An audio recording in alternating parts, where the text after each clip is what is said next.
rock of our salvation. Let us come before with thanksgiving. Let us shout joyfully to him with psalms. For the Lord is the great God and the great King above all gods. In his hand are the deep places of the earth. The heights of the hills are his also. The sea is his, for he made it, and his hands formed the dry land. O come, let us worship and bow down. Let us kneel before the Lord our Maker. Let us pray. Aming dakilang Diyos, maraming salamat po sa inyong kabutihan po sa aming mga buhay. Salamat po sa pagiging tapat niyo po sa inyong mga pangako. Sa pagiging tapat niyo po sa amin araw-araw na kayo po patuloy nagsusupply ng aming mga pangailangan. Salamat po sa buhay na pinagkakaloob po sa amin araw-araw upang magpatuloy, upang sambahin ka, upang ilapit sa inyo ang aming mga panalangin, mga pains, Panginoon, sufferings, mga problema namin na nilalapit namin sa inyo kasi alam po namin na tutulungan niyo po kami. Alam po namin na kung wala po yung tulong niyo, kami po ay nothing, Panginoon.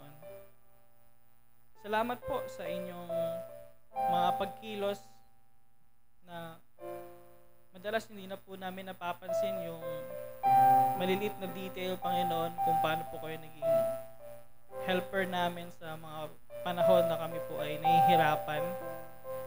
Sa mga bawat decision makings po na ginagawa namin, alam po namin na kayo po ang gumagabay sa amin. Salamat, Panginoon, dahil na-appreciate po namin yung kadakilaan niyo po sa amin. We pray sa aming pagpunta dito sa church, sa aming pagsamba, Panginoon, nawa mabuhos namin ang aming pasasalamat sa inyo. Ma-focus namin ang aming puso at isipan sa pagsamba sa inyo, sa pakinig, Panginoon, sa pagnanais na kami po ay mabago ng inyong mga salita. Sa pagnanais, Panginoon, na maibahagi namin sa Kristo sa aming mga mahal sa buhay. Ngayon po sa aming pag-aawitan, kami po ay nananalangin, nasamahan niyo po kami. Paramdam niyo po sa amin ang presensya niyo, Panginoon. At sa araw na ito, panalangin po namin na kayo po patuloy na magbibigay sa amin ng karunungan upang ma-digest po namin lahat ng aming mapapakinggan sa mensahe po. We also pray for the fellowship, Panginoon, sa aming mga kapwa mananampalataya, sa mga malalapit sa amin. At ngayong Sunday rin po ang opportunity upang maka-fellowship naman po namin yung mga taong bihira po namin makausap, mapakwentuhan. We pray na ma-enjoy namin ang buong program, buong araw na to, na kayo lang po ang naitataas. Ito ang aming dalangin sa matamis na pangalan ni Jesus. Amen. Ngayon po, tayo po ay mag-aawitan na pangunahan po ng worship team.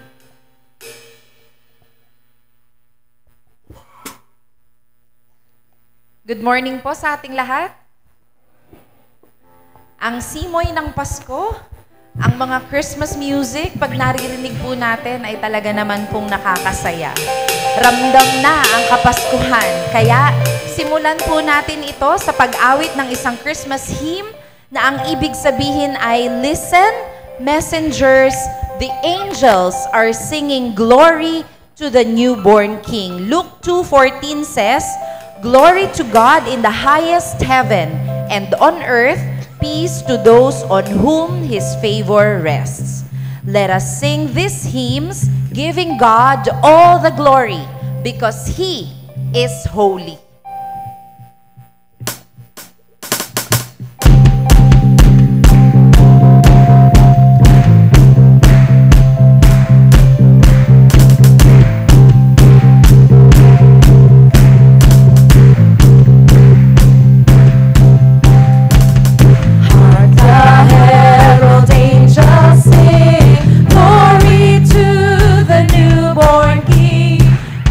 On earth and mercy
holy, Lord, our God Almighty, and we praise you here in our midst today. We give you all our glory, all the praises, all our worship. Accept our offering of praise.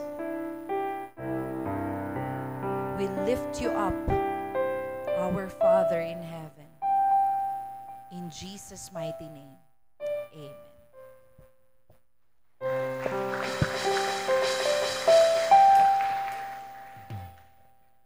Makakaupo na po tayong lahat. So, ngayong umaga po, tayo po ay blessed dahil tayo ay paunlakan ng isang offering ni na Sis Lira Bless Gomez at si Sister Lori Ann Cabigas.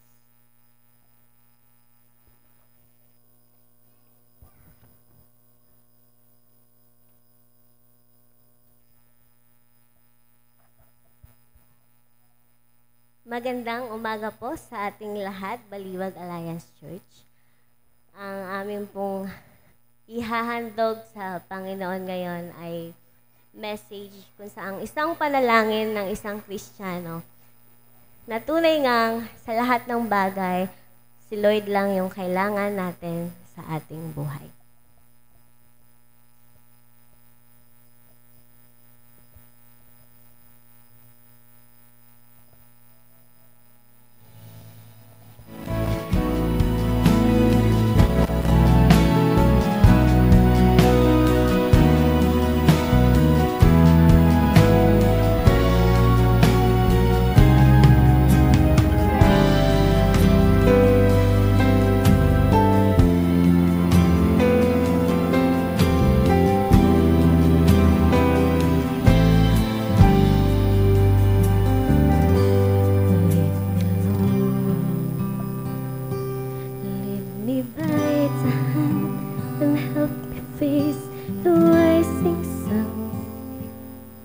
Comfort me through all the pain that life may bring. There's no other hope that I can live upon.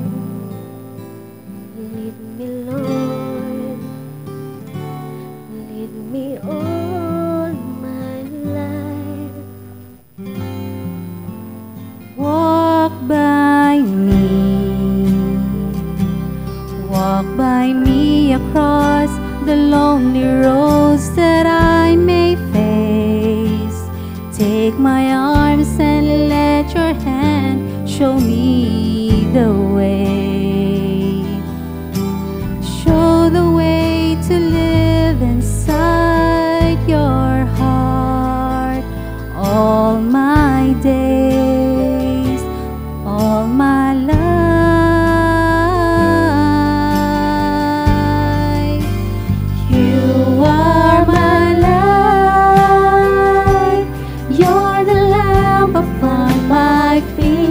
All the time, my Lord, I need you there. You are my life. I cannot live alone. Let me stay by your guiding love all through my life.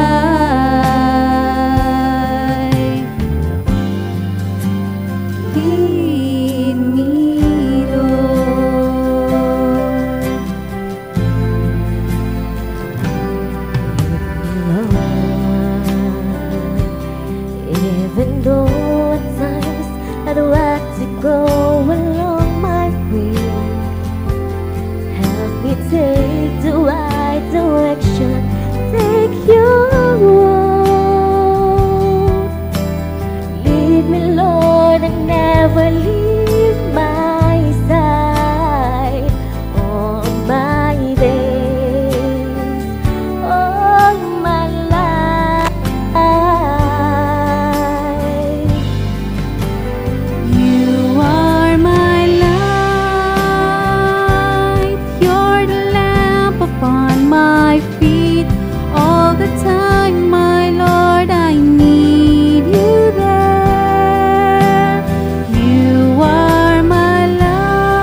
Diyos po ang papuri at pasasalamat.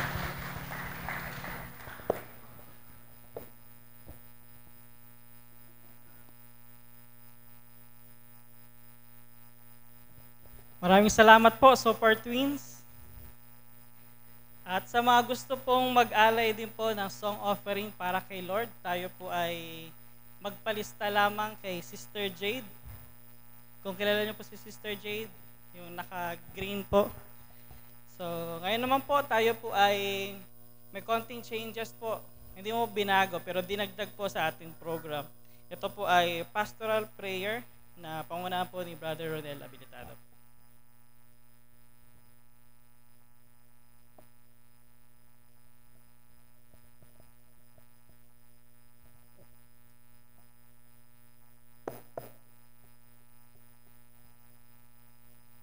Sa pastoral prayer po ay pwede po tayong tumayo kung yung mayroong kakayahan at nais na tumayo. And then doon naman po sa medyo nahihirapan, okay lang po na kayo po ay nakatayo. Sorry. Okay lang po na kayo ay nakaupo. Ibig sabihin parang gustong tumayo. Ano? Sige po. Tayo po ay manalangin. Dakilang Diyos, kami po ay lumalapit sa oras na ito at tanging sa biyaya lamang ninyo kung kaya't kami ay naririto. Salamat o Panginoon sapagkat kayo ay mabuti. Hindi po nagbabago ang inyong katapatan sa aming buhay mula noon hanggang ngayon. Salamat o Panginoon sapagkat hawak mo ang buhay namin. Salamat sapagkat kayo ang siyang nagdedirect ng aming buhay. Dahil kung saganang amin lamang, hindi namin kayang lumapit sa iyo. Salamat sa Panginoon sapagkat kayo ang siyang gumawa, humipo sa aming mga puso. Dati kaming makasalanan, patay dahil sa kasalanan. Ngunit naririto, pinuhay mo kami, binago niyo po ang aming mga puso. Kung kaya't wala kaming maipagmamalaki ang aming pagparito o Panginoon dahil lamang sa inyong awa, sa inyo pong biyaya, sa inyo pong grasya sa amin. Nagpapasalamat kami at nais naming ialay sa iyo, Lord, ang aming pong buhay. Kung kaya't sa aming pagparito, sa aming pananahan sa inyong banal na templo, siyasatin niyo po ang aming mga puso. Ang aming mga puso, o Panginoon, ang aming kaisipan, ang buong pagkatao namin, ang lahat sa aming buhay, ay amin pong hinihingi ng tawad sa inyo. Patawarin mo kami, o Panginoon. At ang nais po namin, o Panginoon, ay maibigay lamang sa iyo ang nararapat na papuri at pagsamba, sapagkat wala kang nais sa amin kung hindi ikaw ay purihin at sambahin. Wala kaming dapat na gawin sa mundong ito, kundi ikaw ang unahin at itanghal sa aming buhay. Sa iyo, Panginoon, ang papuri at pagsamba. Kami po ay lumalapit at nais naming ipagkatiwala sa iyo ang aming buhay. Una na po, yung mga leaders ng iglesyang ito. Magmula, o Panginoon, sa aming mga pastor at ang kanilang pamilya. Salamat sa buhay nila na iyong ipinagkatiwala sa iglesyang ito. Ang buhay nila, o Panginoon, na inialay sa paglilingkod. Ito ay dahil sa pag-ibig mo sa kanilang naranasan at sila din naman ay nagbabalik ng pag-ibig na ito at pagsamba sa iyo. Salamat sa kanila. Samahan mo sila, o Panginoon. Kayo po, Lord, ang siyang maging ulo nila. At sa bawat mga salitang bibitawan ng kanilang bibig, sa bawat desisyon na ito, ay makapaloob, o Panginoon, ang inyong layunin sa amin. Dalangin ko rin po, Panginoon, iba pang leaders ng iglesia, mula sa mga elders, o Panginoon, sa aming mga deacons and deaconesses, mula, Panginoon, sa CMT members, ang aming mga heads, ministry heads, na siyang nangunguna sa amin, ang mga auxiliary heads, O Lord, na siyang ginagamit mo, O Lord, tanging sa iyo lamang, O Panginoon, ipinasasakop namin ang mga tungkulin na ito. Samahan mo po ang bawat isa sa amin. Hindi namin kakayanin ang gawaang ito kung wala kayo na siyang mangunguna sa amin. Pagpalain niyo po, Lord, ang bawat kaluluwa, ang miyembro ng iglesyang ito, mula sa mga tatay, sa mga nanay, at sa mga anak. Kami na naririto, O Panginoon, na walang ibang makakapitan o mapanghahawakan kung hindi ang inyong pangako lamang sa aming buhay. Dalayan po namin, Lord, na isustain ninyo ang aming mga buhay, yung aming gawain at gampanin sa iglesyang ito. Quicken our hearts, O Lord. Tulungan nyo kami, Panginoon, bilang mga tatay at nanay ng aming pamilya na pangunahin namin ang pamilyang ito. Pangunahin namin hindi lamang sa ikatututo, O Panginoon, tungkol sa mga bagay na may katungkulan sa iyong mga salita. Kung hindi yung pamilya namin, Lord, ay maidulog namin sa iyo sa paglilingkod at sa iyo lamang sa pagsamba. Dalayan ko po, Panginoong, aming mga anak, ang aming mga estudyante sa isang magulong mundong ito. Napakahirap na lumakad, ngunit, O Panginoon, kayo ay naririyan. Hindi nyo kami iiwan, hindi nyo kami pababayaan. Dalayan ko, O Panginoon, ang mga kabataang ito sa kanilang pag-aaral. Hindi lamang sila magkamit ng karunungan o kaalaman sa mundong ito. Kung hindi, bitbitin po nila yung kanilang kaalaman sa pag-iebanghelyo. Ipabuhay nila, O Panginoon, ang kanilang natutunan sa iglesyang ito upang kayo, O Lord, ay mahihayag sa paaralan, sa aming workplace o kung saan man po kami dumako. Dalangin ko, O Panginoon, patuloy na kayo ang siyang kumilos at gumawa sa aming buhay. Aki pong hinihingi at tinadalangin din po sa inyo ang inyo pong pangunguna sa aming gobyerno, sa magulong gobyerno, sa korupsyon na nangyayari ngayon, sa pag-aaway-away. Alam ko po ito, Panginoon, ay refleksyon, no Lord, ng kasalanan. Ngunit walang kasalanan na hindi kaya tibagin ng iyong pag-ibig, O dakilang Diyos. Kaya amin pong ipinamamahnik sa iyo, kumilos ka, O Lord, at mag-intervene sa puso ng aming mga nangunguna sa gobyernong ito, mula sa aming Pangulo, Pangalawang Pangulo, sa mga gumagawa ng batas, senadors at mga congressman, maging sa aming local government, O Lord. Ang nais namin, sila rin po ay maabot ng iyong ebanghelyo. Dahil tanging kayo lamang, O Lord, ang buhay lamang ni Kristo, ang katotohanan lamang tungkol kay Kristo, ang maaaring makapagbabago ng kanilang buhay. At nang sa ganon ay mapamahalaan nila ang gobyernong ito ng mayroong katuwiran. Tulungan mo kami na sila'y abutin din namin, O Lord, sa pamamagitan ng iyong mga salita. Hindi lamang, O Panginoon, sa buhay na ito, kaya naming ipamuhay ang iyong ebanghelyo kung hindi sa pamamagitan ng pagpapahayag ng iyong kabutihan at ng buhay ni Kristo sa kanila. Aki pong hinihingi ang aming commitment, hindi lamang sa church o sa iglesyang ito. Kung hindi makita niyo po, Panginoon, ang bawat isa sa amin ay kumikilos, naghahayo at patuloy na bitbit yung pag-ibig na aming naranasan mula sa inyo. At ito'y buong puso naming maipahayag din, O Ama, sa aming mga kapatid, sa aming iglesia, at higit sa lahat, sa mga taong hindi pa po nakakakilala sa iyo. Pagpalain niyo po ang bawat isa sa amin.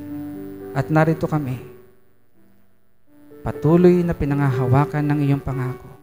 Umaasa, O Panginoon, na kayo lamang, O Diyos, siyang patuloy na kikilos at gagawa sa aming buhay, sa aming mga puso. Samahan mo kami upang nang sa ganon ang aming pong buhay ay mailagak lang namin sa iyo, sa aming paglilingkod. At sa mga kapatid namin sa iglesyang ito, na nakararanas ng kabigatan sa buhay. Ito'y maaring dulot ng kasalanan. Palayain mo po sila. Kausapin niyo po sila. I-convict niyo po, Panginoon, ng kanilang mga puso. Talikuran ng kasalanan. Manumbalik sa iyo at piliin, O Panginoon, ang katuwiran. Kalimutan ng aming sarili kung hindi sumunod, Panginoon, sa inyo pong panuwagan sa amin. Hindi lamang sa kaligtasan, kung hindi sa paglilingkod sa iyo. Sa mga may sakit at karamdaman na ginugupo ng karamdamang pisikal, karamdamang spiritual, kayo, Panginoon, siyang magpagaling sa bawat puso na sa ngayon, O Panginoon, na hinahanap ang kagalingan, maaring sa pagpapatawad, kagalingan sa mga pisikal na karamdaman. Tulungan niyo po, Panginoon, ang bawat sa amin na umasa lamang sa inyo, na kahit na sa kabila ng mga karamdaman na ito, kami makapagpapatuloy sa aming pong paglilingkod. Maraming salamat po. Ang lahat ng ito, O Panginoon, ay aming ipinagkakatiwala sa iyo. Muli, ang inyo pong pagbabasbas sa amin, gamitin mo kami para sa iyo lamang kaluwalhatian. Ibinabalik po namin sa iyo, O Ama, ang mataas na papuri, pasasalamat at pagsamba sa pangalan ng inyong anak na si Jesus. Amen and amen. Mari na pong maupo ang lahat. Makaupo na po tayong lahat. Ang saya pong magpuri sa Panginoon. Sa simula pa lang po ng program natin, tayo ay na-bless na. Hanggang sa pag-aawitan, na-bless na tayo. Maging sa panalangin ng pastoral prayer, tayo po ay na-bless na. So hindi lang po tayo nagpapalakas ng pananampalataya, pero nagpapalakas din po tayo ng ating mga tuhod. So muli po, nire-request ko po ang church na tumayo bilang galang po sa ating scripture reading. Ganun po talaga. May pagtitiis at pagtsatsaga. Acts chapter 1 verses 6 to 8. Acts 1 verses 6 to 8. Therefore, when they had come together, they asked him, saying, Lord, will you at this time restore the kingdom to Israel? And he said to them, It is not for you to know times or seasons which the Father has put in his own authority. But you shall receive power when the Holy Spirit has come upon you. And you shall be witnesses to me in Jerusalem, in all Judea and Samaria, and to the end of the earth. Makaupo na po tayong lahat. Para po sa mensahe ng Panginoon sa atin sa umagang ito, Pastor Ian Fuentes. Maraming salamat, Pastor Daniel. Isang magandang umaga po sa ating lahat. Good morning po. Good morning sa ating mga bisita. Isang magandang umaga. Kami ay masaya na patuloy po namin kayong nakakasama sa ating iglesia. Maraming salamat din sa Panginoon sa buhay ng ating mga kasama sa Facebook Live. Patuloy naming hinihiling at inadalangin na patuloy po tayong magkakasama tuwing linggo. Sa buwan pong ito, nais po nating ipaabot na tayo po ay magkakaroon ng ating tinatawag na Missions Month. Dito nakaraang buwan, natapos na po yung ating tema kung saan ipinakita sa ating lahat na tayo ay naligtas sa pamamagitan lamang ng pananampalataya, subalit ang pananampalatayang ito ay dapat nakikitaan ng magandang bunga. Sa buwan naman pong ito, atin naman pong panibagong tema ay atin pong sisimulan, Tell the Story.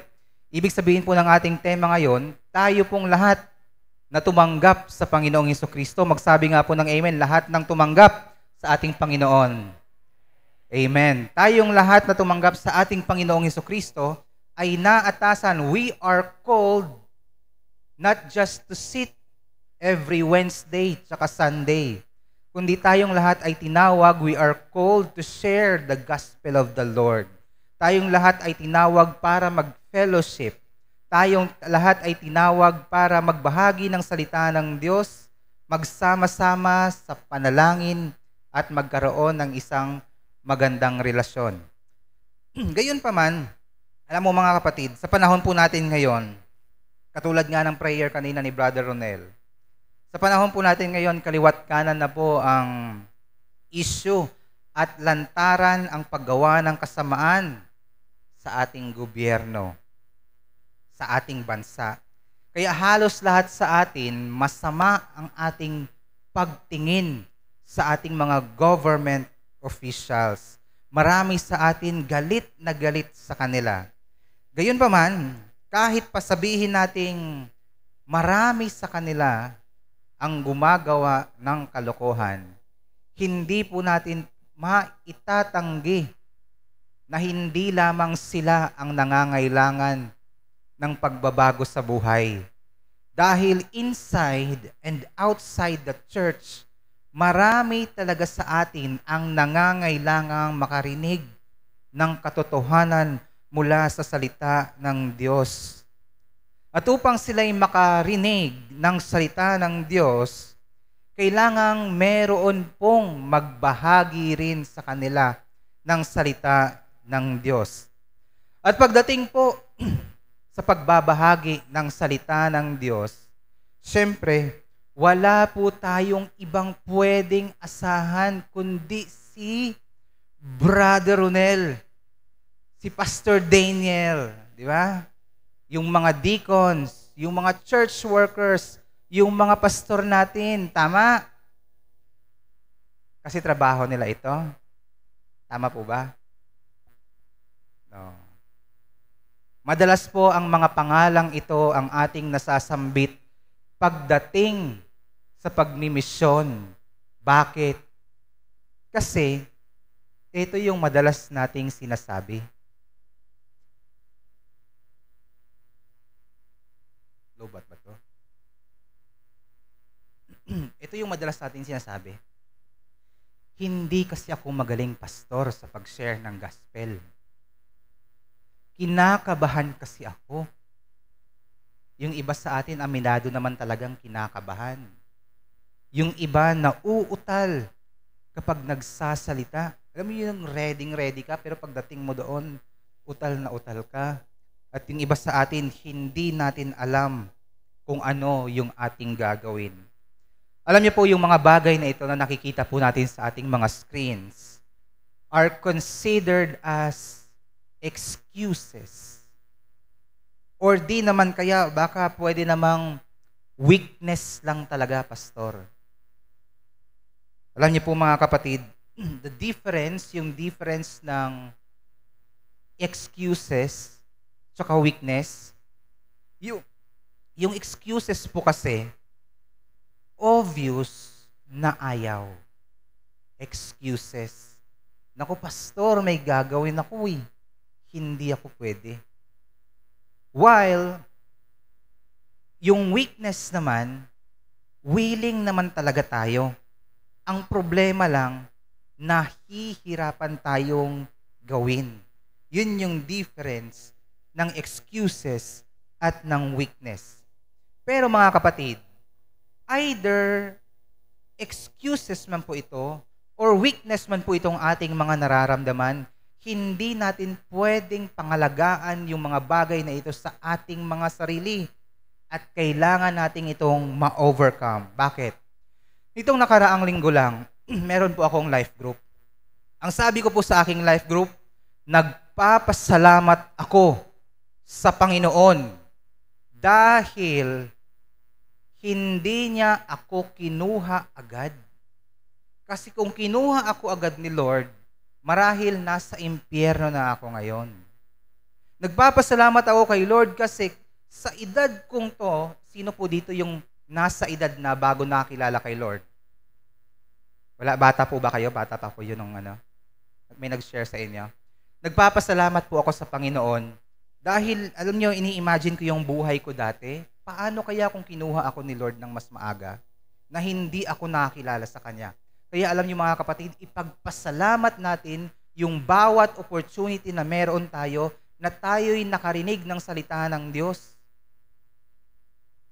Isang bagay pa na pinagpapasalamat ko, buti na lang yung taong nag-share sa akin ng salita ng Diyos, kahit siya'y hindi magaling, kahit siya ay kinakabahan, kahit siya'y nauutal, at kahit hindi niya alam ang kanyang gagawin, buti na lang, naglakas loob pa din siyang ibahagi sa akin ang salita ng Diyos. Dahil kung siya, yung taong ito, nagbigay ng kanyang excuses na hindi siya pwede, na hindi siya magaling, kinakabahan siya, nauutal siya, marahil hindi ako pastor ngayon. Kung nagbigay siya ng excuses that time, marahil hindi nga ako Christian ngayon.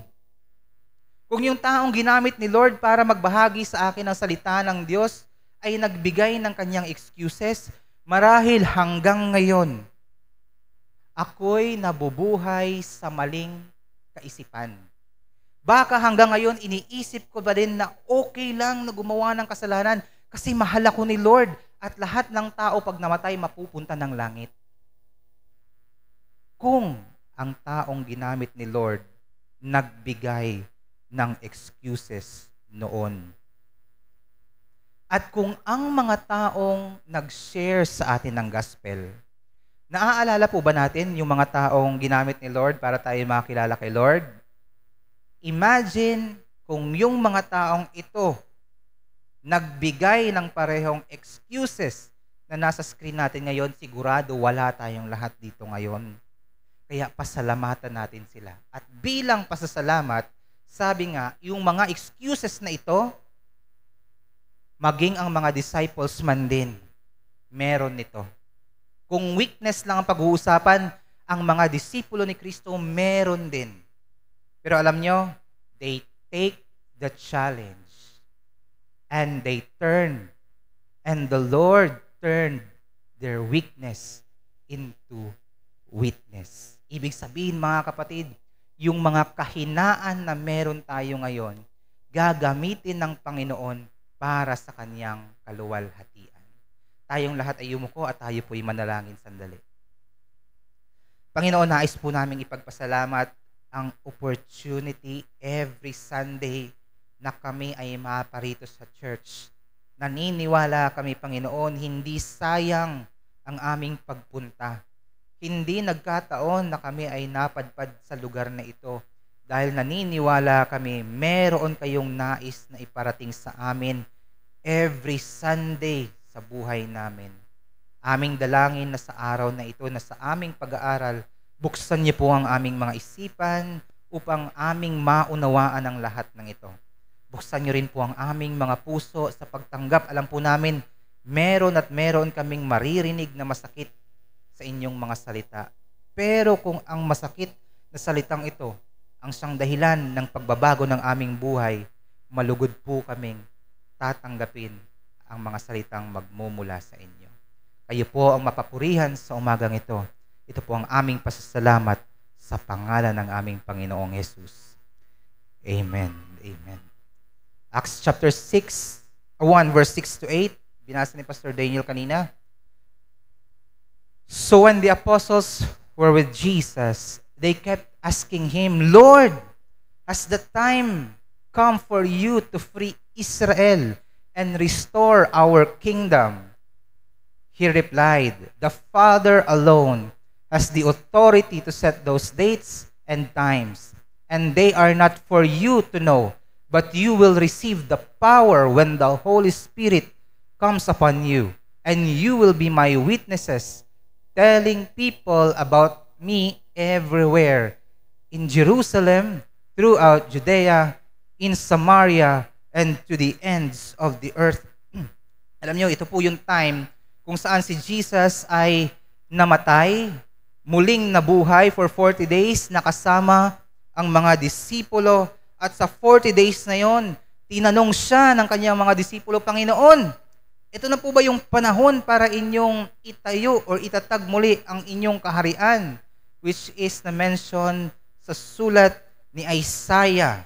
Ito kasi yung pangako ng Diyos na pinrophesy ni Isaiah na ang Panginoon sa pagdating ng Mesiyas, kanyang itatatag ang kanyang kaharian. Dahil dumating na si Kristo, ang inakala ng mga disipulo, this is it, yes. Magkakaroon na kami ng komportableng buhay. Hindi na kami magugutom, magiging mapayapa na ang aming buhay. Pero ang naging sagot ni Jesus sa kanila, hindi pa ito ang panahon. At ang Diyos Ama lamang ang tanging nakakaalam at hindi nyo kailangang malaman. Sa ngayon, habang wala pa, sabi ni Jesus Christ, habang hindi pa itatatag ang kaharian ng Diyos, sabi ni Kristo sa kanila, ibahagi nyo muna ang good news sa iba, sa mga taong hindi pa nakakakilala sa akin. Nung narinig ito ng mga disipulo, alam nyo, ang sabi ng mga disipulo, parang katulad din natin. Ang sabi ng mga disipulo, but ako, Lord, pwede namang si elder na lang. Pwede namang iba na lang ang mag-share ng gospel. Meron naman na akong ministry sa church. Intercessor nga ako sa church Ushering nga ako sa church Marami kaming ministry sa church. Kaya na yan ni Pastor Ryan, kaya ni Pastor Daniel, ni Brother Nel, ng mga elders ng church, ng mga deacons ng church. Sila na lang, mas magaling naman sila sa ganyan. Ang sagot ni Lord, no. Lahat ng disipulo, which is tayong lahat, ang sabi niya, go and make disciple of all nations. Paano nga yan, Lord? Nahihirapan nga ako magsalita. Alam niyo, nanginginig nga ako kapag merong tao. Hindi ako makapagsalita. Kinakabahan ako. Nauutal-utal ako kapag nagsishare ng gospel. Ang sabi ng Panginoon, kung ikaw ay kinakabahan, kung ikaw ay nahihirapan at hindi mo alam kung anong gagawin mo, ang sabi niya, you will receive the power when the Holy Spirit has come upon you and you will be my witnesses. Tatanggap kayo ng kapangyarihan pagbaba ng banal na Espiritu. Alam niyo mga kapatid, alam ni Lord, hindi tayo magaling. Alam ni Lord na may weaknesses tayo. Alam ni Lord na uutal at nanginginig tayo sa tuwing tayo'y magbabahagi ng kanyang salita. Merong takot sa ating mga puso. Kaya alam niyo, bago pa siya nawala, ang Panginoon nangako na kapag siya'y nawala, meron siyang ipapadala upang tayo'y gabayan. At yan ang banal na Espiritu. Sinasabi ng Panginoon na sa lahat ng tumanggap sa Kanya, tutulungan tayo ng banal na Espiritu upang maging effective pagdating sa pag-share ng gospel. At ang kapangyarihang ito ay ang susi upang ma-overcome natin yung mga weakness na meron tayo ngayon. Na ang kapangyarihan ng banal na Espiritu hindi lang magbibigay ng kakayanan upang ma-overcome ang weakness na meron tayo ngayon, kundi bibigyan tayo ng kakayanan upang makapagbahagi sa lahat ng dako. So paano po ba yan, Lord? Kapag po ba sa amin ang banal na Espiritu, matututo po ba kaming mag-English kapag nagsishare ng gospel? Kapag nasa amin po ba ang Holy Spirit, magtatak-in din po ba kami katulad ni Pastor na mayroong dalang Bible sa labas? O hindi naman ganon.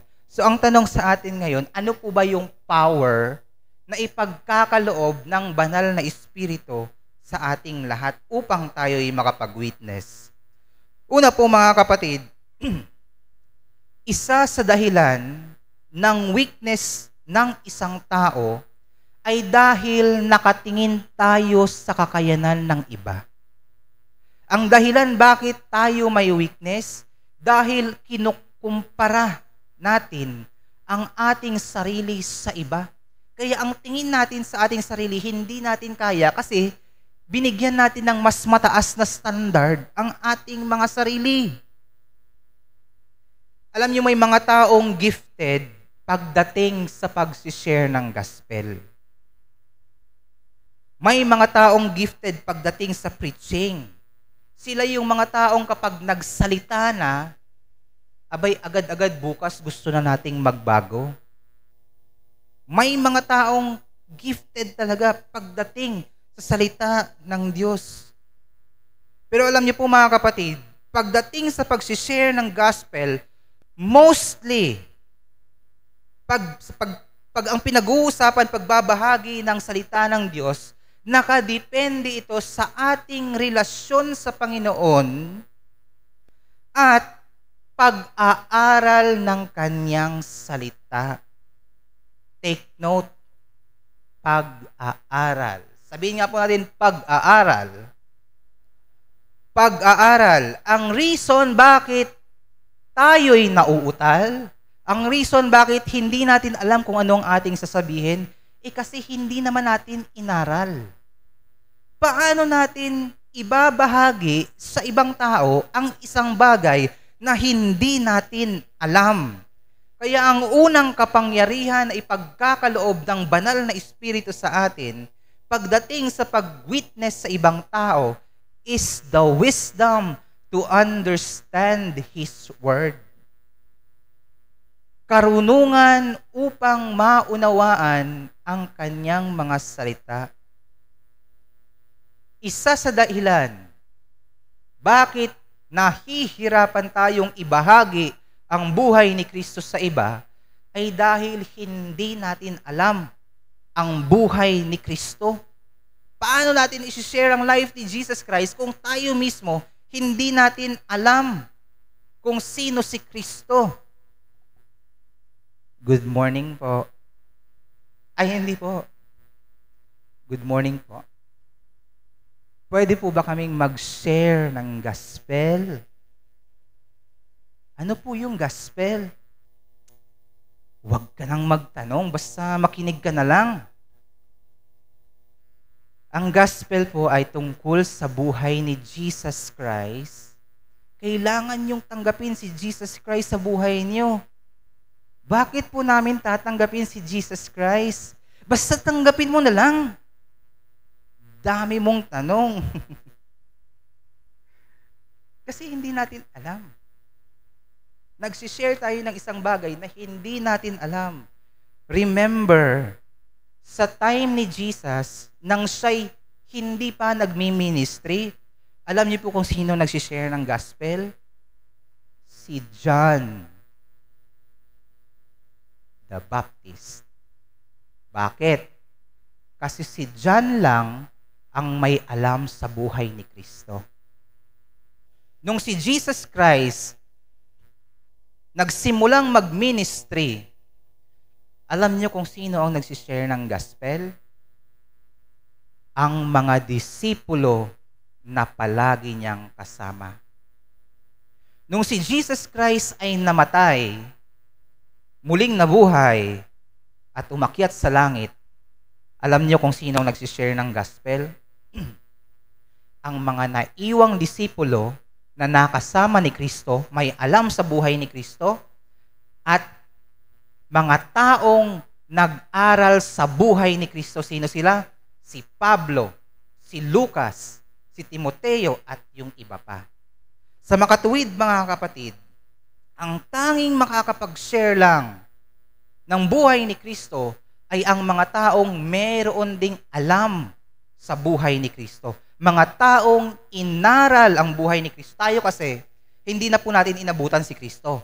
Kaya ang tanging paraan para malaman ang tungkol sa buhay ni Kristo ay sa pamamagitan ng pag-aaral sa buhay ni Kristo sa kanyang mga salita, which is ang Biblia. Merong isang story sa Bible kung saan si Kristo ay nagbahagi ng salita ng Diyos. Kung kayo po ay familiar dito, yung the farmer scattering the seed. Alam niyo po, nung si Jesus ay nagsishare ng salita ng Diyos, marami ang hindi nakaunawa.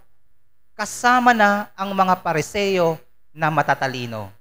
Ang sabi ng mga disipulo, Panginoon, ano po yung sinabi ninyo? Ang sabi ni Kristo sa kanila, kayo lang ang pinagkalooban ng karapatang maunawaan ang hiwaga tungkol sa kaharian ng langit, at ito ay hindi para sa lahat. Sa makatuwid, ang tanging makakaunawa lamang ng salita ng Diyos ay ang mga taong tumanggap sa Panginoong Jesucristo. Dahil ang mga tumanggap sa Panginoong Jesucristo, sila lang ang may banal na Espiritu.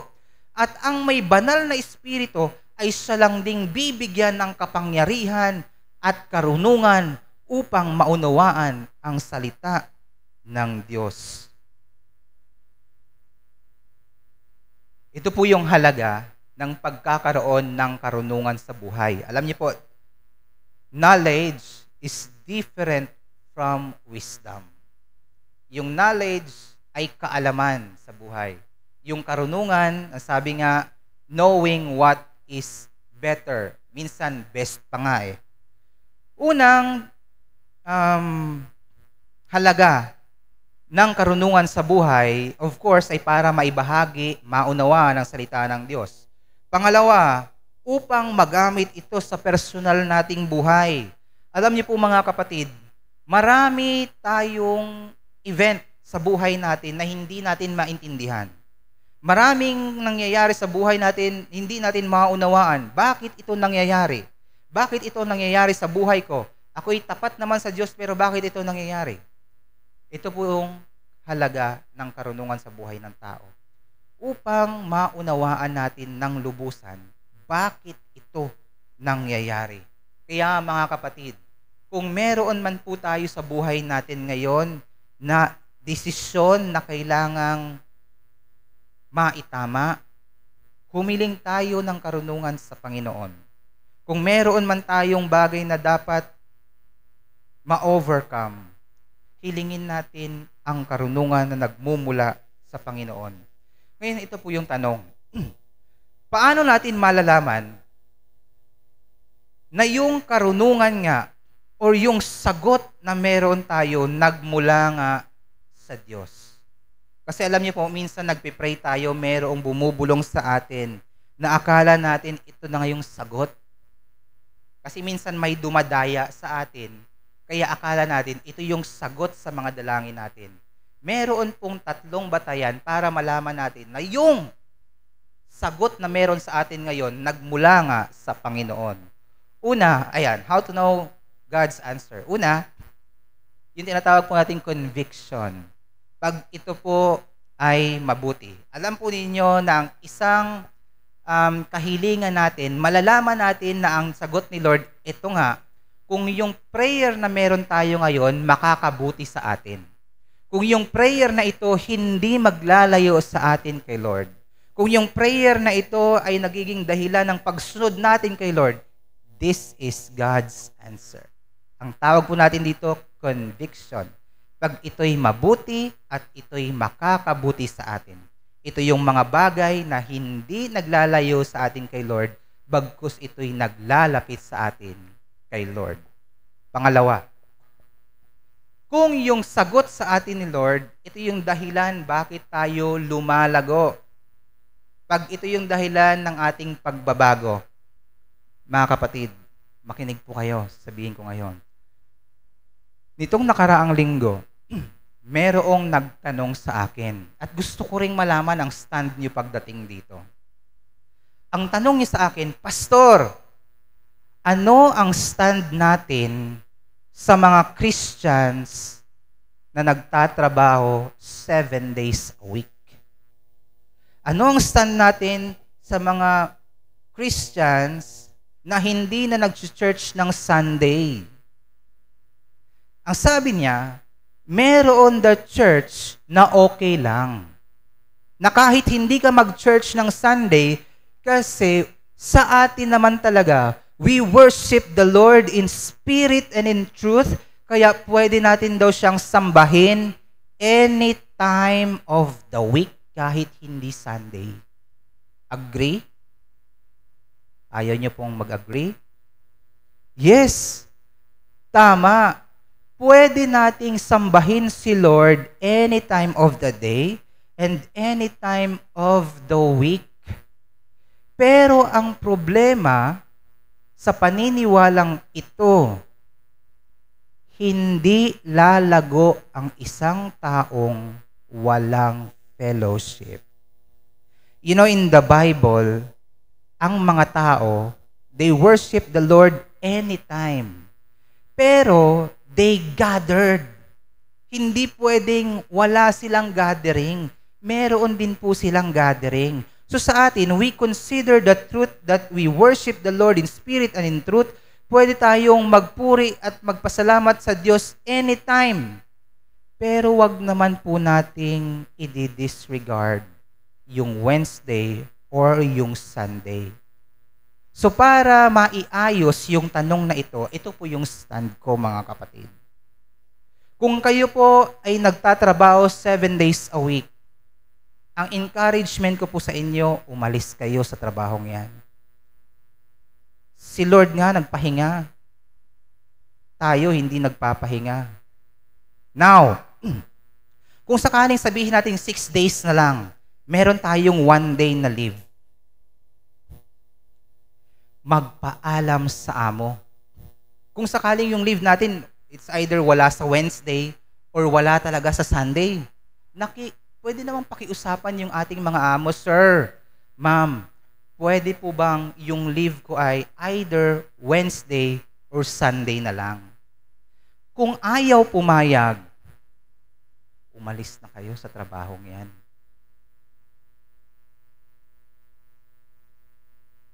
Inaalis sa atin ng mga bagay na ito ang ating paglago.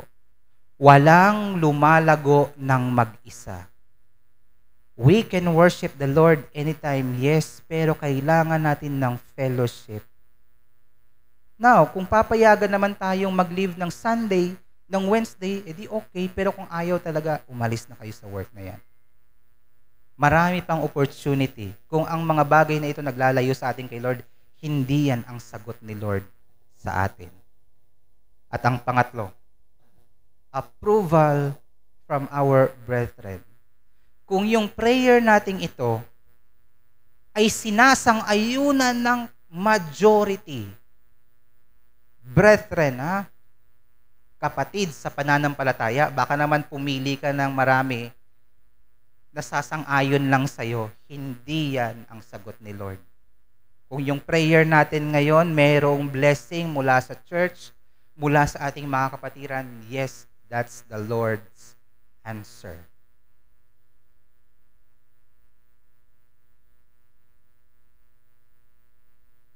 Ngayon, ang tanong sa ating lahat, meron pa po ba tayong mga excuses pagdating sa pag-share ng gospel? Kung tayo'y nauutal, tayo'y nahihirapang magsalita, remember the words of the Lord in James chapter 1, if you lack wisdom, ask the Lord. Kung tayo'y nahihirapan, ask the Lord for wisdom. Kung kailangan nating magdesisyon, ask the Lord for wisdom. Pray for wisdom. Pray to the Lord. Lahat ng bagay na dadala sa pamamagitan ng prayer. But that's just the wisdom. Kung ano yung dapat nating piliin at gawin. Ngayon, kung meron pa din tayong excuses, sabihin natin na, Lord, okay na eh. Memorize ko na. Kaya ko nang mag-share kasi nabasa ko na yung life mo, pero kinakabahan pa din ako, Lord. Sabi ng Panginoon, huwag kang mag-alala. Kung ikaw ay kinakabahan, walang bagay na hindi kayang ibigay ng Diyos. Kung tayo daw po ay kinakabahan, ang susunod na ipagkakaloob sa atin ng Panginoon or ng Banal na Espiritu is the boldness to share His Word. Yung lakas ng loob para ibahagi ang kanyang mga salita. Alam nyo, kadalasan sa isang tao, matapang kapag may kasama. Tama? Kaya alam nyo, maraming nang puprovoke ng mga aso dyan. Walang nagpuprovoke ng mag-isa. Pag pinoprovoke yung aso, sigurado dapat may kasama. Kasi hindi kaya eh. Kaya ang lakas ng loob ng iba. Alam nyo po, tayo, malakas talaga ang ating mga loob kapag meron tayong kasama.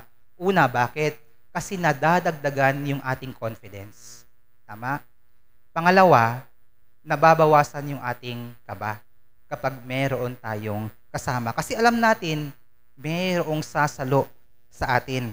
Kaya mapapansin po natin, pag share ng gospel o ng evangelism, kahit hindi tayo kagalingan, kapag alam natin kasama natin si pastor or kasama natin si elder, di ba parang ang dali lang, no? Parang ang comfortable. Nandiyan naman si pastor, nandiyan naman si...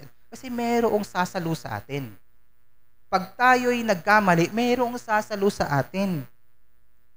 Pero pag tayo na lang, ibang-iba na. Pag nag-iisa.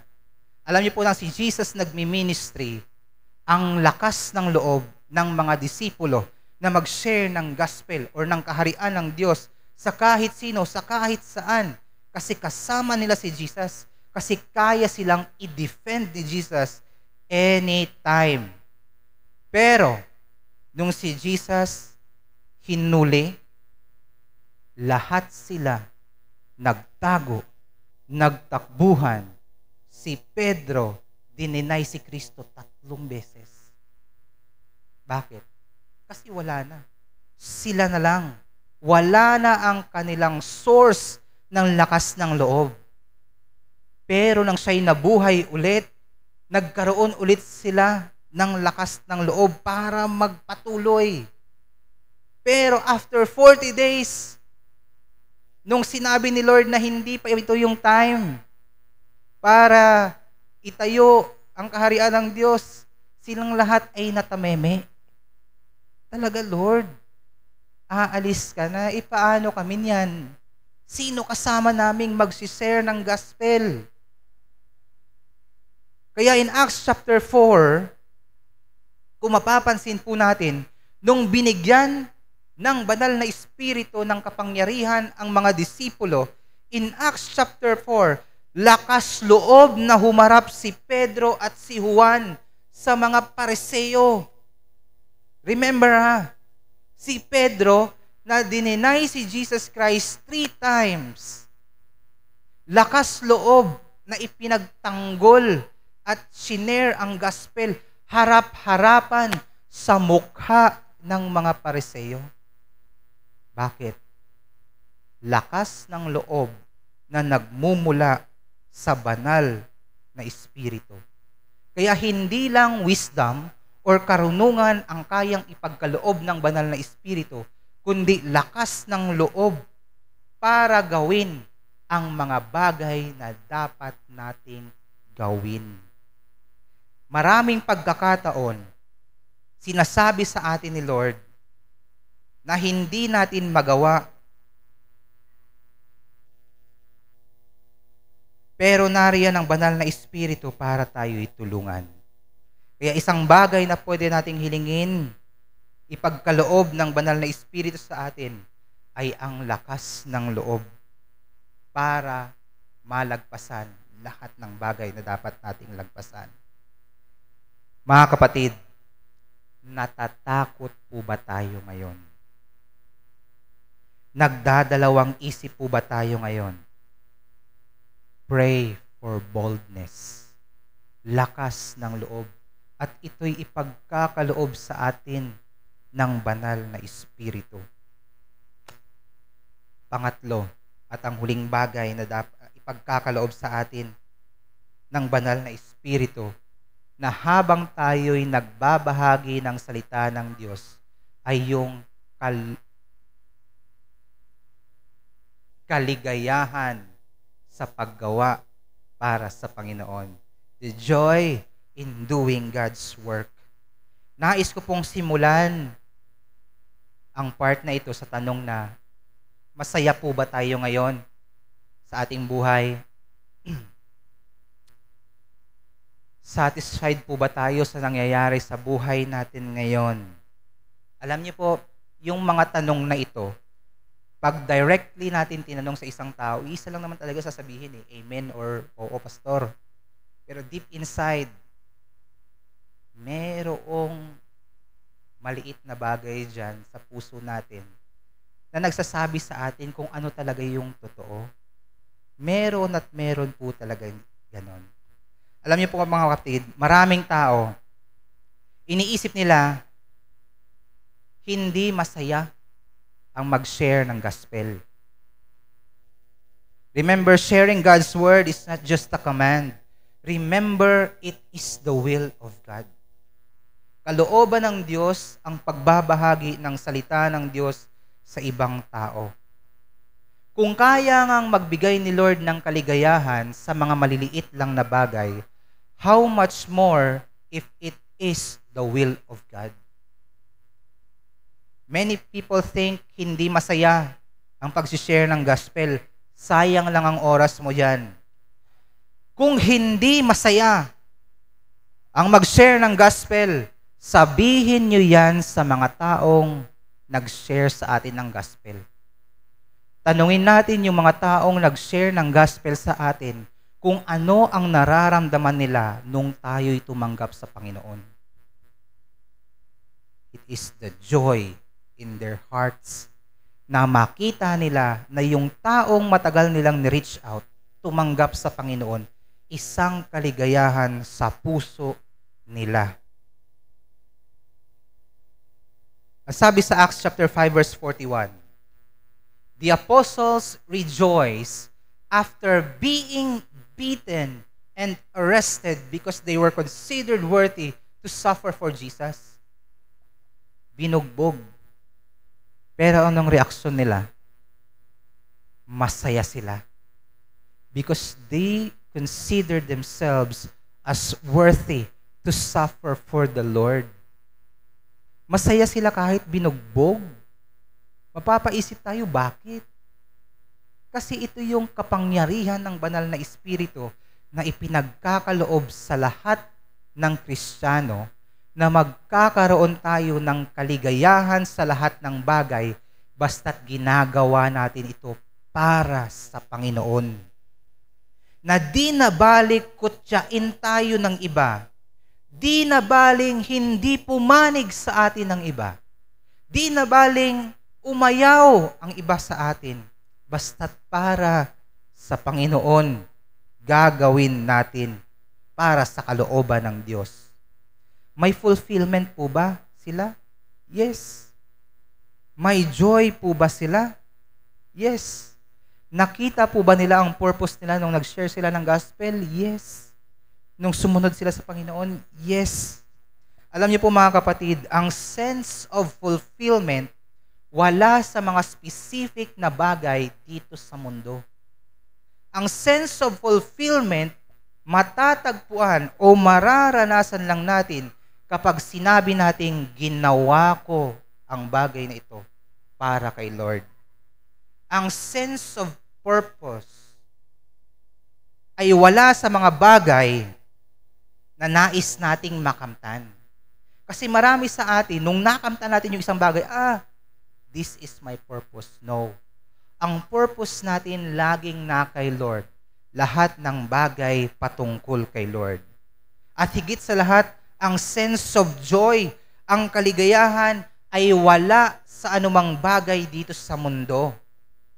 Ang kaligayahan ay naroon sa nagbigay ng mga bagay na meron tayo. Kasi kung yung source ng joy natin wala naman sa Panginoon, kahit ano pang meron tayo ngayon, hindi rin tayo magiging masaya. Kaya yung tatlong bagay na ito, yung purpose, yung joy, at yung fulfillment, lahat ng ito ay makakamtan lamang natin sa Panginoon. Ang sabi ni Woodrow Kroll, let others report bad news. We will share the good news. Alam niyo mga kapatid, napakaraming bad news na maririnig natin ngayon. Halos araw-araw sa pag-scroll natin sa Facebook, sa pagnood natin sa TV, puro bad news. Wala na tayong narinig na good news. At kung wala tayong naririnig na good news ngayon, hayaan natin na tayo na lang ang mag-share ng good news sa ibang tao. Mga kapatid, marahil nakikita natin yung weakness na meron tayo ngayon. Tandaan natin mga kapatid, walang weakness na hindi kayang gamitin ni Lord. Tandaan natin yung weakness na meron tayo ngayon, pagdating ng panahon, gagamitin ng Panginoon para sa kanyang kaluwalhatian. May it that our weakness today will become our witness tomorrow. Tayong lahat po ay yumuko at tayo po ay manalangin. Panginoon, aming ipinagpapasalamat ang mga salitang aming narinig sa umagang ito. Tulungan niyo po kami na ma-overcome lahat ng kahinaan na meron kami. Aming dinadalangin na yung buhay naming ito ay maging kagamit-gamit sa inyong kaluwalhatian. Sa inyo po ang karangalan, ito po ang aming pasasalamat sa pangalan ng aming Panginoong Jesus. Amen. Maraming salamat po. Tayo pong lahat ay tumayo at bilang tugon sa ating pong narinig na mensahe, dapat daw po simulan na natin ngayon ang pag-share ng gospel. Work, for the night is coming.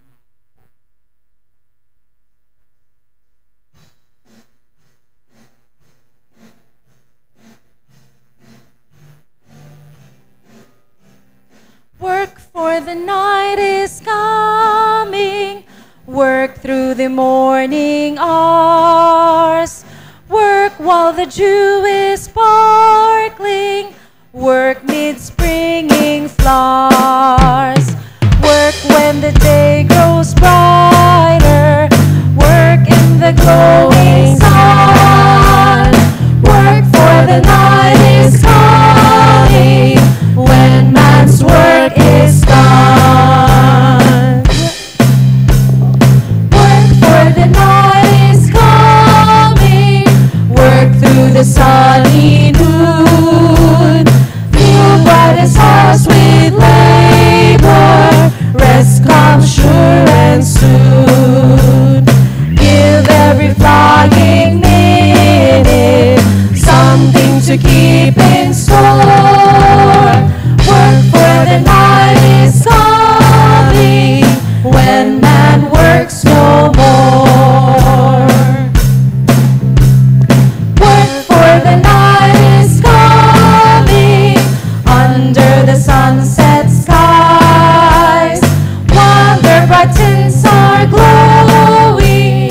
Work, for daylight flies. Work till the last beam faded, faded to shine no more. Work while the night is coming, when man's work is o'er. Maraming salamat po. Tayo pong lahat ay makakaupo na. Tayo dumako naman po sa ating communion. Atin pong tinatawagan dito sa harapan ng ating pong elder, Brother Ronel Abilitado, Brother Jesse Angeles, ang atin pong mga deacons, Brother Wilson, Brother Charlie, Brother Malik, Brother Jolly. Ang atin pong communion ang ating pong ginagawa tuwing unang linggo ng buwan, kung saan atin pong inaalala ang pag-ibig ng Diyos sa ating lahat sa pamamagitan po ng ating Panginoong Hesukristo. Sa atin pong harapan ay ang ating mga elemento, at ang mga elementong ito ay sumisimbolo doon sa dugo at katawan ng ating Panginoong Hesukristo. At ang mga elementong ito ay hindi po nagiging tunay na katawan, ito ay sumisimbolo lamang. Gayunpaman, kahit ito ay sumisimbolo sa katawan at dugo ng ating Panginoong Hesukristo, ay hindi po natin ito dapat lapastanganin sa pamamagitan ng paggawa ng kasalanan dahil ito'y sumisimbolo pa rin sa banal na dugo at katawan ng ating Panginoong Hesukristo. Ngayon po, sino-sino po ang mga maaaring makisalo? Una, kung tayo po ay tumanggap sa ating Panginoong Hesukristo bilang ating Panginoon at tagapagligtas, maaari po tayong makisalo. Pangalawa, sa atin pong church, meron po tayong standard pagdating sa salo-salo. Sa atin pong tinitignan yung edad. Kapag tayo ay 13 years old pataas, maaari po tayong makisalo dahil tayo naniniwala na ang 13 years old pataas, meron ng kakayanang magdesisyon para sa kanyang sarili. At ang pangatlo, kapag ang puso natin ay tama sa Panginoon. Dahil sa lahat ng ito, wala naman po talaga tayong maitatanggi at maitatago sa Panginoon. Ang lagi po niyang tinitignan ay ang puso ng bawat isa. Maya-maya po, tayo po muna ay sandaling yumuko at tayo po ay humingi ng kapatawaran sa ating mga kasalanan. At pagkatapos po ng ilang sandali, nais po nating request si Brother Charlie para sa panalangin ng pagsisisi. Tayong lahat po ay yumuko at manalangin.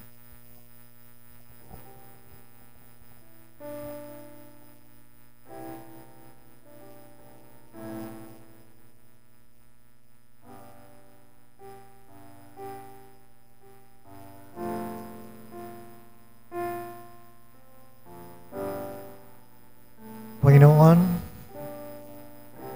kami lumalapit sa inyo, Panginoon, upang humingi ng kapatawaran sa aming mga kasalanan, sa aming mga kahinaan, na kayo, Panginoon, ay inaasahan namin na patuloy na nagpapatawad sa aming mga kasalanan, ang aming mga nagawa, ang aming mga naisip, at ang aming mga nasalita na hindi nakalulugod sa inyong harapan, ganoon din sa aming kapwa. Lord, marapat kami, Panginoon, na humingi sa inyo ng kapatawaran upang kami, Panginoon, ay magpatuloy at maging bahagi ng iyong katawan at dugo para pagpatawad sa aming kasalanan. Kayo ang nakakabatid, kayo ang nakakatarok ng aming mga puso at isipan. Kayo ang nakakaalam ng aming buhay. Kaya sa oras na ito, Panginoon, sa aming pagtanggap, mas sinisimbolo ng iyong katawan at ng dugo, ay humihingi kami at lumalapit kami sa inyo, Panginoon, upang kami magkaroon ng kapatawaran, maging karapat-dapat sa inyong harapan. Maraming salamat, Panginoon, at patuloy po, Panginoon, kami lumalapit at patuloy na nagpapakababa sa inyo. Ito po ang aming dalangin sa pangalan ni Jesus. Amen.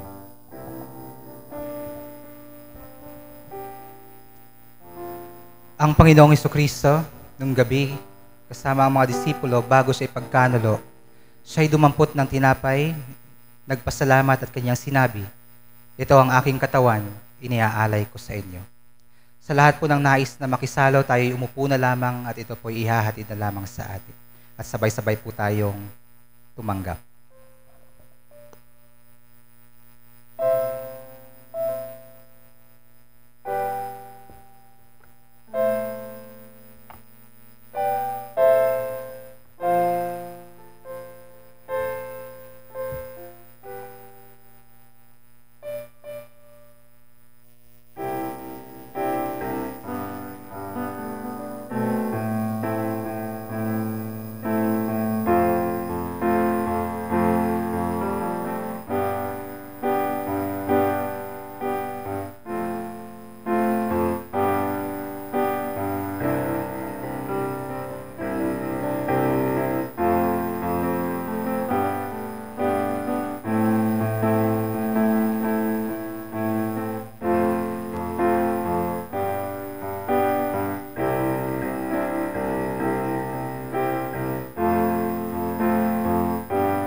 Sa lahat po ng kaya pang tumayo, tayo po'y tumayo.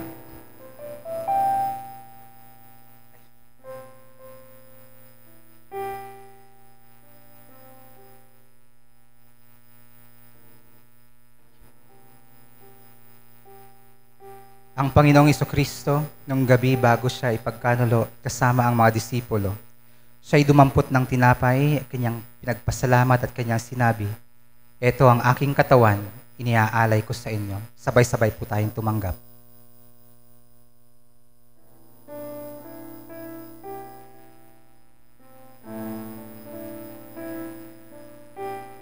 Sa gayon ding paraan siya'y dumampot ng saro, kanyang pinagpasalamat at kanyang sinabi, "Ito ang aking dugo, iniaalay ko sa inyo." Sabay-sabay po tayong tumanggap.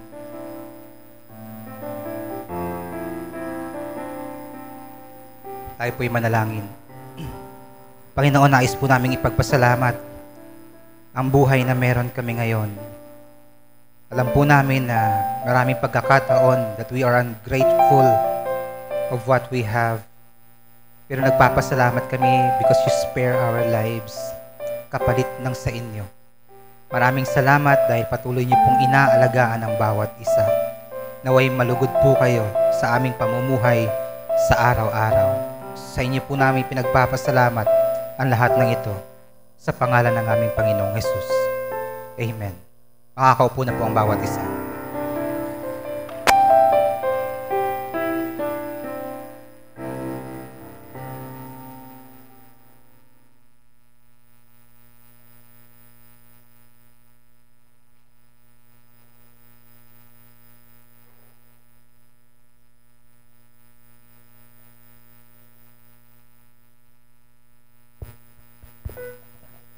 At ngayon naman po, tayo po ay dadako sa ating pagbibigay.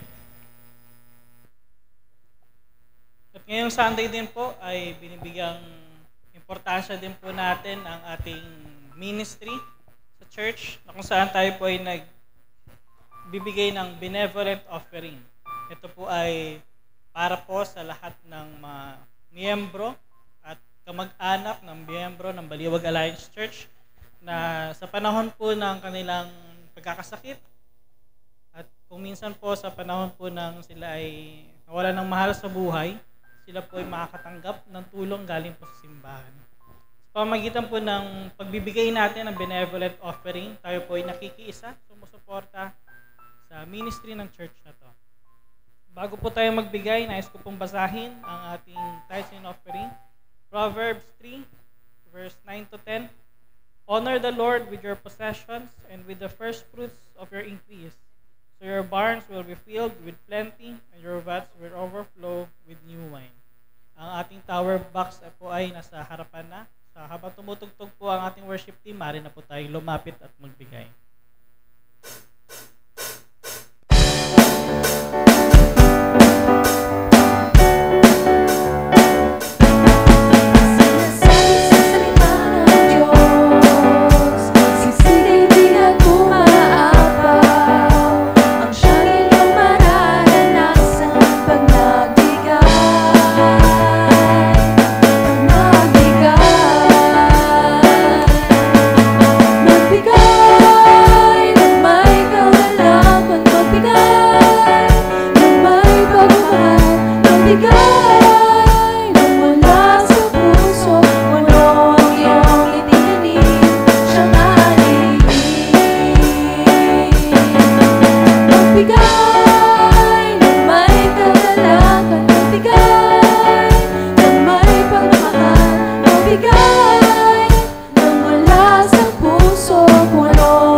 Ama na nasa langit, maraming salamat po sa inyong patuloy na pag-bless sa amin, sa aming mga trabaho, mga source of income po namin.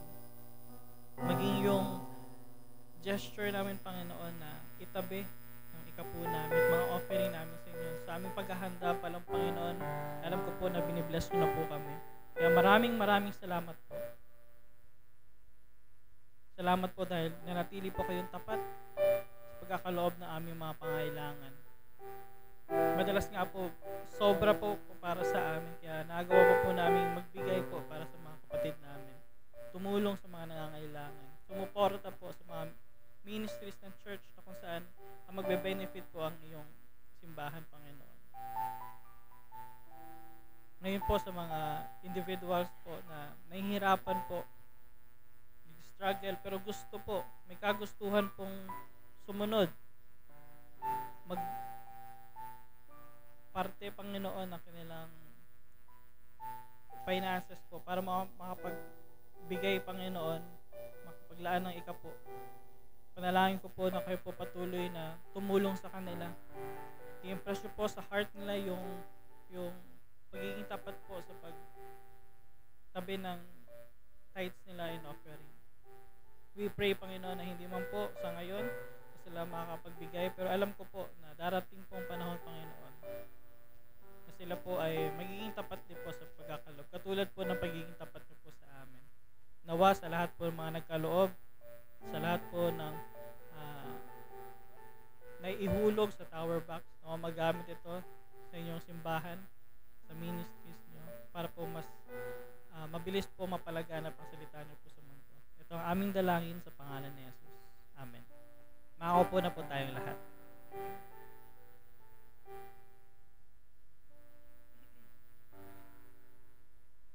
Ngayong Sunday po, tayo po ay biniyaan ni Lord ng 147 na adults at 30 na kids. A total of 177. Palakpakan po natin si Lord. So, napapansin ko po, hindi na po tayo bumababa ng 150. So, dahan-dahan po tayo lumalago. So, pag-pray pa po natin na mas dumami pa po. Paghandaan din po natin yung darating na Friendship Sunday sa October 19. Mag-invite po tayo ng friends. So, ngayon pa lang po, in-encourage ko na kayo na kumausap na. Lista nyo yung mga friends nyo na gusto nyo invite dito. Especially yung mga hindi pa nakakatanggap sa ating Panginoong Jesus. At ngayon po, meron po tayong 2 bisita. Kung matawag po ang inyong pangalan, maaari lang po na kayo'y tumayo para po ma-recognize at makamayan po namin kayo pagkatapos ng worship service. Si Mary Joy Palang. Hello po, welcome po sa Baliwag Alliance Church. Makaupo na po kayo. And also, nagbabalik po ang mother ni Ma'am Yeng, si Ma'am Agripina Ayub. Hello po, welcome back po sa Baliwag Alliance Church. Masaya po kami na makasama kayong muli. Masaya po kaming makilala kayo. At mamaya po, may mga lalapit po sa inyo na gusto po kayong kaibiganin at makausap. At para po sa mga susunod po na announcements, makita po natin sa ating mga screens.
Sino pa po ang mayroon pa pong karagdagang announcements mula po sa mga auxiliaries? Good morning po. Ayan, kagaya po ng ating nabasa sa ating announcement at binanggit na rin ni Pastor Daniel, this October 19, next Sunday po iyan ang ating pong Friendship Sunday. Kaya i-invite na po natin ang ating mga kapamilya, kapuso, kapatid, kaibigan, kaanak, kapitbahay, kaklase, katrabaho, kanegosyo, karelasyon o katsikahan. Because this Friendship Sunday is the day that they will or they might receive the greatest love of all. At iyon po ay ang love ng ating Panginoong Jesus and the salvation na ino-offer po niya sa ating lahat. So wag niyo pong kalimutan, Friendship Sunday this coming October 19, 9 a.m. Pangalawa pong announcement, joint fellowship ng men and women, lahat po ng kababaihan at kalalakihan. May partner man o wala, basta kayo po ay kabilang na sa kababaihan at kalalakihan, ang atin pong last joint fellowship for this year ay gaganapin po sa October 24, Friday ng 6 ng gabi. October 24, Friday po, alas 6 ng gabi. At ang ating pong venue ay sa labas po ng ating church. Diyan po sa may parking. Since gabi naman po ito, hindi na po mainit. Ang ating pong theme ay napapanahon. DPWH. Yan po ang ating theme ngayon. Ang ibig sabihin ng DPWH ay hindi po pangungurakot, developing passion, working hand in hand. DPWH. Meron din po tayong dress code. At dahil ito po ay gabi, ang ating pong dress code ay pajama. So lahat po ay ini-invite na magpajama, magpantulog. Pahintay na lang po ng iba pang announcements o iba pang detalye sa atin pong mga GC. Maraming salamat po.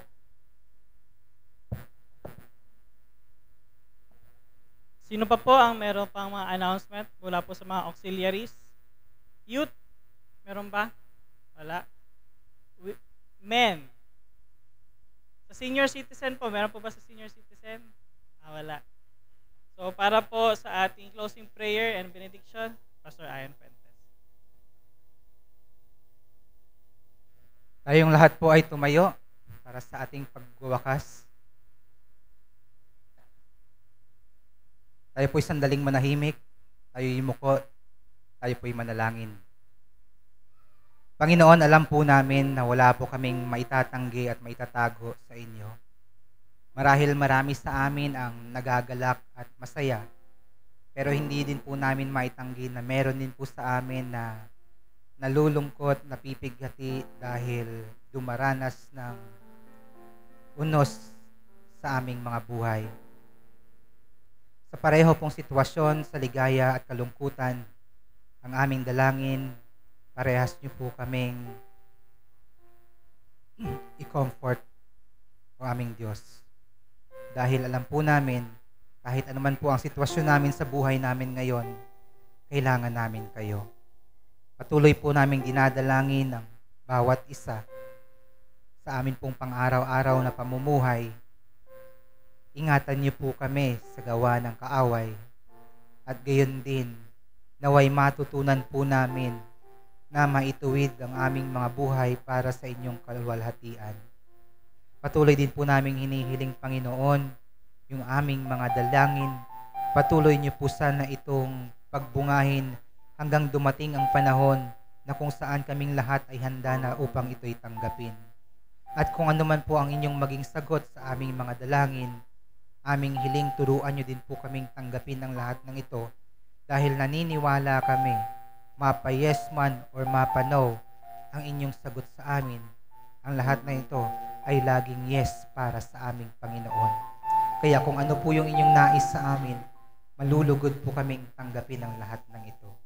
Patuloy din po naming dinadalangin, Panginoon, yung aming buong linggo na dadaan. Nawa yung buhay namin ito maging isang daan upang may mga taong makakilala sa aming Panginoong Hesukristo. maging daan upang yung pag-ibig na aming naranasan na magmula sa inyo ay amin din pong maibahagi sa iba.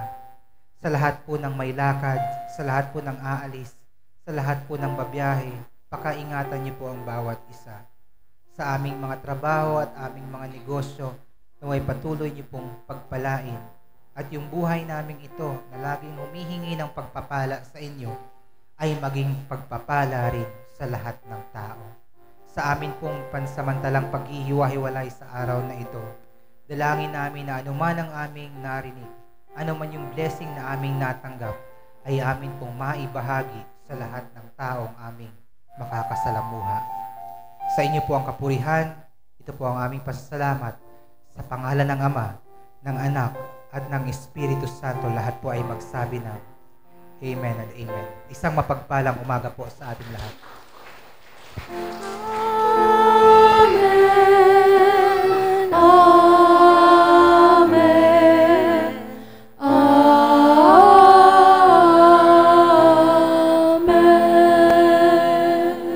Good morning, number 2. Palapakan natin si Lord.